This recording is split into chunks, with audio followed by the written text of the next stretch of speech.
My name is María Rosario, and if you had met me before that night, you would never have imagined that I would be alive to tell this. For years, I carried this name as an offense, not because it was common, but because it reminded me of something I had spent my whole life fighting against. Every time someone said, Rosario, something would close up inside me. It was anger, an ancient, silent anger, taught from an early age. Anger at my grandfather, Mr. Benedito, who chose that name. Anger at my mother, Mrs. Alzira, who accepted it. And anger at that woman I had learned to call a mistake, a deviation, idolatry. I grew up hearing that Mary, the Virgin Mary, was just an ordinary woman, nothing more. I made that idea a conviction, and when I became a pastor, I turned that conviction into war. From the pulpit, with the Bible firmly in my hands, I spoke with authority, with strength, with fire. When I attacked Mary, the church responded. Applause, amens, glories. I felt righteous, victorious. But the truth is that when the service ended and the lights went out, I returned home empty. My marriage had ended. My son Lucas had long since distanced himself from me, and it had been months since I truly felt the presence of God. I preached liberation while living trapped in pride. I preached about God, but I didn't feel God within me. Yes, I was being too hypocritical. There was one night of worship when I went too far. My words were harsh, cruel, more than usual.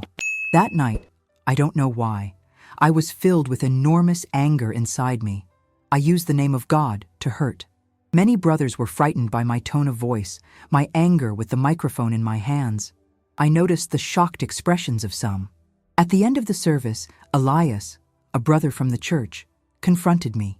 He said I preached with hatred, with anger, and that it wasn't right to attack other religions, that God preached love, the acceptance of differences. And I, blinded by anger, denied it. But inside, something was accusing me. I went home that night with my chest ablaze and my head heavy. It was raining heavily. The sound of the rain swallowed everything. I turned on the television, but I couldn't focus.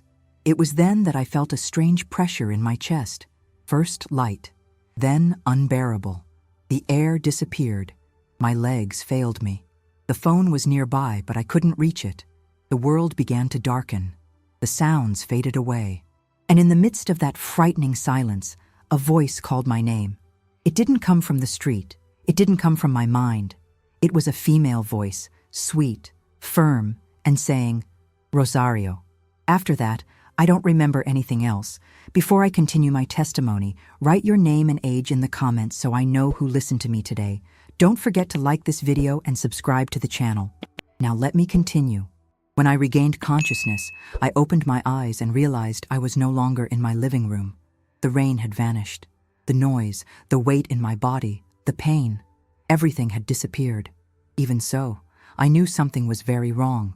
The air felt different, too light, and yet I was breathing. A scent of roses filled the entire environment. It took me a few seconds to understand what was happening. When I looked around, I felt a shock that I can't describe. I looked down and was startled. There on the cold floor of my house was my fallen body, motionless, pale, eyes half open, the hand still pressing on the chest. The living room door was broken. 2 neighbors were trying to help me. One of them shouted that I wasn't breathing and asked to call for emergency help. I saw everything clearly, but I felt nothing. No pain, no fear, just a strange peace, almost uncomfortable. It was as if all the weight I had been carrying had remained in that body sprawled on the floor. I tried to scream, tried to move, but I realized I was no longer bound to it. It was then that I heard the voice again. The same voice that had called me before everything faded away. A gentle voice, firm, maternal, calling my name with a sweet intonation that no one had ever used. Rosario, the voice said. I looked around, but there was no one. Just a light in the distance, white, alive, pulsating. It didn't scare me. On the contrary, it attracted me.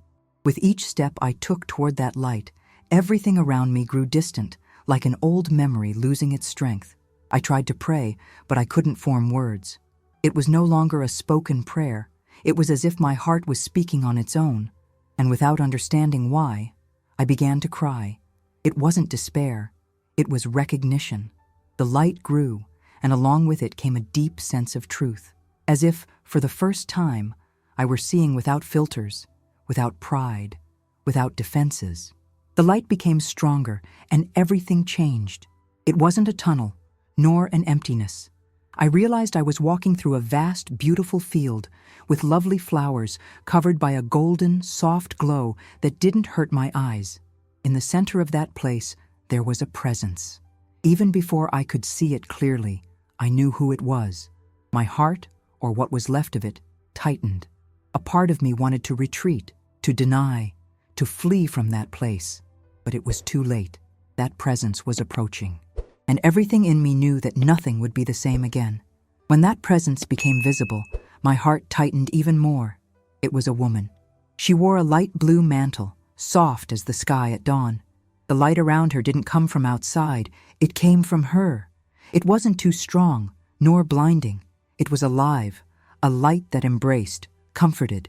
That face, I can't explain it. It was human and, at the same time, something beyond what I had ever seen. Her eyes carried a depth that pierced everything. There was no accusation in them. There was no reproach. There was kindness, understanding, affection. There was a love I had never experienced. My first impulse was to deny. I thought I was mistaken, that this couldn't be real, that it was a dream, I don't know. I tried to move away, but the more I recoiled, the closer she seemed to be. Then she spoke. She didn't raise her voice. She didn't need to. Each word seemed to touch me deep inside. She called me by name, not as everyone else called me. She called me as someone who has known me forever. Rosario, my daughter. At that moment, everything in me trembled. I knew who she was, and that scared me. Before I could say anything, she approached. When her hand touched my face, something opened before me. I saw my entire life flash before me. Not as a quick movie, but as if each moment were shown with truth. I saw the child I was, hiding, afraid. I saw my grandfather on his knees, praying the rosary I despised. I saw the day I threw a rosary away, filled with rage. I saw the woman I had become, preaching with force, but carrying a tired heart, sick with pride. Each memory hurt, not because it pointed out my mistakes, but because I saw everything clearly for the first time. Before me, that woman remained silent, and that silence spoke more than any word. My strength left me. I fell to my knees. I cried like I hadn't cried in years. With a broken voice, I confessed. I said that I had rejected her, that I had attacked her, that I had used the name of God to hurt. I asked why she was there, why she called me daughter. She approached again. Her eyes were steady and full of tenderness. And then she replied, with a calm that pierced through everything in me. She said, I am here, daughter, because a mother never abandons her child, not even when the child rejects her. That phrase shattered something inside me. For the first time, I did not resist. After those words, something within me unraveled. I could no longer sustain any defenses. It was as if all the hatred, all the hardness, all the pride I carried was being dissolved right there, without pain, without violence. She enveloped me in an embrace that had no weight, but had presence. In that moment, I understood something I had never comprehended in all my life of faith. Love does not need to shout to be true. It simply is. Then everything began to dissolve. The golden light faded into the distance. The field gradually disappeared, like mist at dawn. I tried to hold that hand, but my fingers passed through the void.